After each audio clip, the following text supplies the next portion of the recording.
မင်္ဂလာပါပရိသတ်ကြီးရေဒီနေ့ညမှာတော့တောင်ပေါ်ကစွန့်ပစ်ဖုန်ကြီးကျောင်းဟောင်းတစ်ကျောင်းမှာဖြစ်ပွားခဲ့တဲ့ကြောက်မက်ဖွယ်တဘာဝလွန်ဖြစ်ရစံတစ်ခုကြောင်းပြောပြသွားမှာဖြစ်ပါတယ်နှစ်ပေါင်းများစွာလူသူမကက်ရဲတော့တဲ့အဲ့ဒီကျောင်းဟောင်းမှာတန်ကောင်းရန်အချိန်ရောက်တိုင်းမရှိတော့တဲ့ခေါင်းလောင်းတန်ဟာဘဲကနေမြည်နေခဲ့တာလေအဲ့ဒီအတန်နောက်ကိုလိုက်သွားခဲ့တဲ့လူငယ်လေးယောက်ကဘာဒီတွေ့ကြုံခဲ့ရသလဲဒီဇာလန်းကိုနားထောင်နေစေမီးပိတ်ပြီးနားကျက်တက်နားထောင်မယ်ဆိုရင်ပို့ပြီးရင်တထိတ်ထိတ်ခန်းစားရနိုင်ပါလေဒါဆိုရင်တောင်ပေါ်ကခေါင်းလောင်းတန်ဆိုတဲ့ပုံမြင်ကိုစလိုက်ရအောင်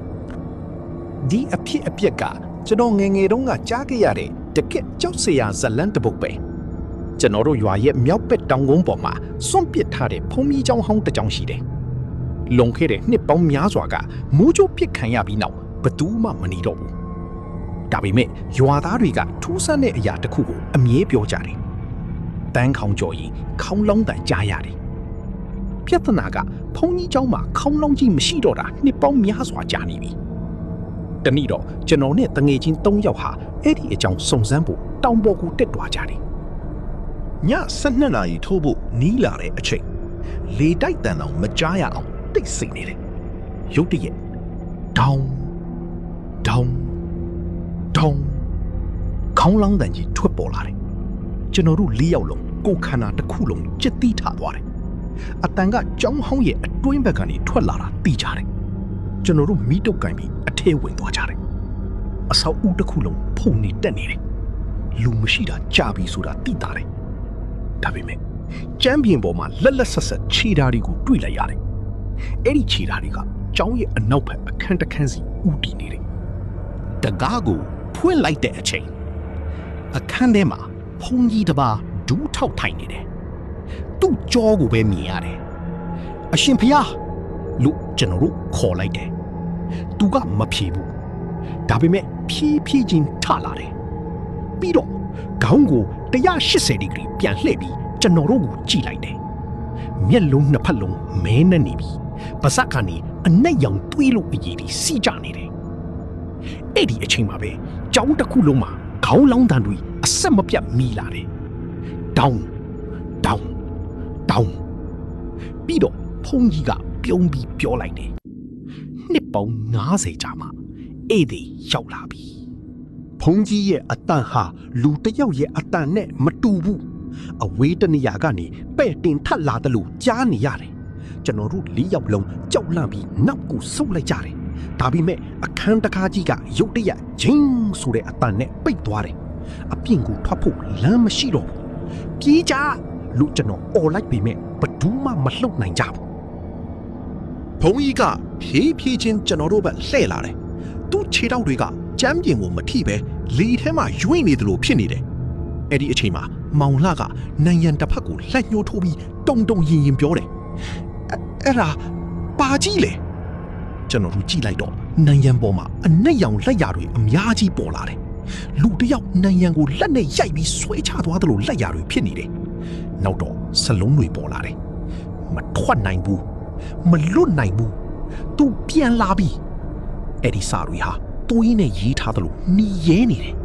ရုတ်တရက်ကျောင်းအောက်ထပ်ကနေလူတွေအော်ငိုသံတွေထွက်လာတယ်အမျိုးသားအတန်အမျိုးသမီးအတန်ကလေးငယ်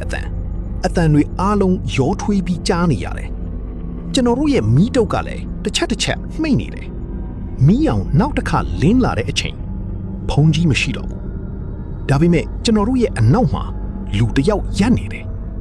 သူ့မျက်နှာကိုမြင်လိုက်တဲ့အချိန်ကျွန်တော်တို့အားလုံးအသက်ရှူရမတက်ဖြစ်သွားတယ်ဘာလို့လဲဆိုတော့အဲ့ဒီလူရဲ့မျက်နှာကကျွန်တော်တို့ထဲကမောင်လှရဲ့မျက်နှာဖြစ်နေတယ်ရုတ်တရက်ကျောင်းအောက်ထပ်ကနေလူတွေအော်ငိုသံတွေထွက်လာတယ်အမျိုးသားအတန်အမျိုးသမီးအတန်ကလေးငယ်အတန်တွေအားလုံးရောထွေးပြီးကြားနေရတယ်ကျွန်တော်တို့ရဲ့မီးတုပ်ကလည်းတစ်ချက်မှိတ်နေတယ်မီးအောင်နောက်တစ်ခါလင်းလာတဲ့အချိန်ဖုန်ကြီးမရှိတော့ဘူးဒါပေမဲ့ကျွန်တော်တို့ရဲ့အနောက်မှာလူတစ်ယောက်ရပ်နေတယ်သူ့မျက်နှာကိုမြင်လိုက်တဲ့အချိန်ကျွန်တော်တို့အားလုံးအသက်ရှူရမတက်ဖြစ်သွားတယ်ဘာလို့လဲဆိုတော့အဲ့ဒီလူရဲ့မျက်နှာကကျွန်တော်တို့ထဲကမောင်လှရဲ့မျက်နှာဖြစ်နေတယ်ဒါပေမဲ့မောင်လှကတော့ကျွန်တော်တို့ဘေးမှာရက်နေစေကျွန်တော်တို့၃ယောက်လုံးမောင်လှကိုကြည့်လိုက်ကြတယ်မောင်လှရဲ့မျက်နှာဟာဖြူဖြော့နေပြီး ကိုတကိုလုံးတုံကြီးနေတယ်ဒါပေမဲ့ရှေ့မှာရက်နေတဲ့အရာကလည်းမောင်လှရဲ့မျက်နှာမောင်လှရဲ့ကိုပုံစံအတိုင်းပဲထူးခြားတာကအဲ့ဒီအရာရဲ့မျက်လုံးနှစ်ဖက်လုံးဟာအနှိတ်ရောင်အပေါက်ကြီးတွေလိုဖြစ်နေတယ်ရုတ်တရက်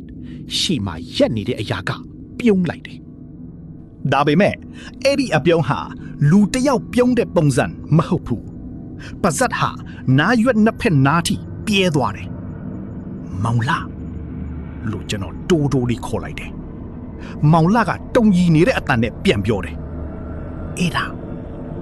ကျွန်တော်မဟုတ်ဘူးအဲ့ဒီအချိန်မှာပဲအခန်းတစ်ခုလုံးအေးဆက်သွားတယ်ပြီးတော့ရှေ့ကအရာကြီးကတဖြည်းဖြည်းကျွန်တော်တို့စီရှောက်လာတယ်ခြေတံမကြားရဘူးဒါပေမဲ့နီးလာလီပုတ်အိုက်အနံ့ကြီးကပူပြင်းလာလီဖြစ်တယ်ရုတ်တရက်မောင်လှကအော်လိုက်တယ်မျက်လုံးမကြည့်နဲ့ကျွန်တော်တို့အားလုံးခေါင်းငုံလိုက်ကြတယ်ဒါပေမဲ့တငယ်ချင်းတယောက်ဖြစ်တဲ့ကိုအောင်ကတော့အချိန်မမီလိုက်ဘူးသူကအဲ့ဒီအရာရဲ့မျက်လုံးထဲကိုတိုက်ရိုက်ကြည့်မိသွားတယ်ခဏလေးအတွင်းသူ့မျက်နှာကအမူအရာပျောက်သွားတယ်ပြီးတော့ညင်ညင်လေးရက်နေတယ်ကိုအောင်လူကျွန်တော်တို့ခေါ်ပေမဲ့ပြန်မဖြေဘူးသူကဖြည်းဖြည်းချင်းလှည့်ထွက်သွားတယ်အခန်းတောင်မှောင်တဲ့ကိုရှောက်သွားတယ်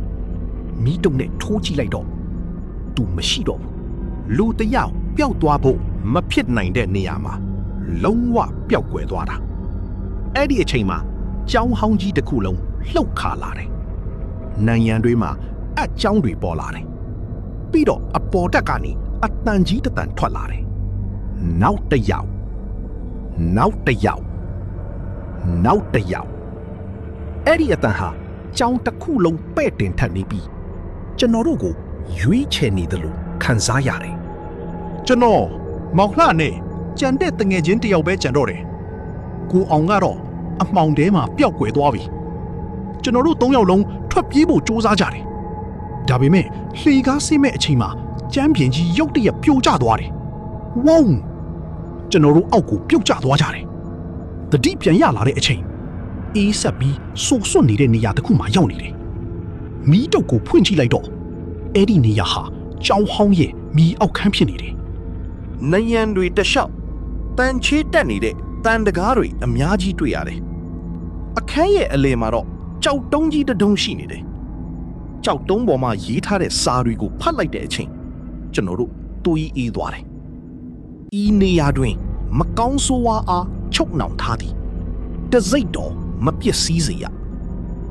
မောင်လှကတုံရီတဲ့အတန်နဲ့ပြောတယ်ဒါဆိုအပေါ်မှာတွေးခဲ့ရကသူ့စကားမဆုံးခင်အခန်းတောင်တနေရာကနေခြေတန်တန်ထွက်လာတယ်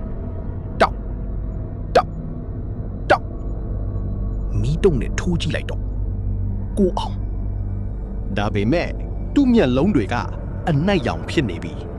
သူ့မျက်နှာပေါ်မှာလဲထူးဆန်းတဲ့အပြုံးကြီးရှိနေတယ်မင်းတို့နောက်ကျသွားပြီလို့ပြောလိုက်တယ်အဲ့ဒီအချိန်မှာကြောက်တုံးကြီးအက်ကွဲသွားတယ်ကြောက်အက်ကြောင်းကြီးကတဖြည်းဖြည်းကျဲလာတယ်အက်ကြောင်းထဲကနေအနက်ရောင်မီးခိုးတွေထွက်လာတယ်ပြီးတော့ကျွန်တော်တို့တက်လုံးမမိနိုင်တဲ့အတန်းကြီးတတန်းထွက်ပေါ်လာတယ်ငါလွတ်မြောက်တော့မယ်ကဲဒီနေ့အပိုင်းကိုဒီမှာပဲရပ်နားလိုက်ပါတယ်ကြောက်တုံးကြီးအကွဲသွားပြီးလွတ်မြောက်လာမယ့်အရာကဘာလဲဆိုတာကိုနောက်အပိုင်းမှာဆက်လက်နားဆင်ရမှာဖြစ်ပါတယ်ဇလန်းကိုသဘောကျတယ်ဆိုရင် like share subscribe လုပ်ထားဖို့မမေ့ပါနဲ့နောက်အပိုင်းမှာပြန်ဆောင်ကြမယ်နော်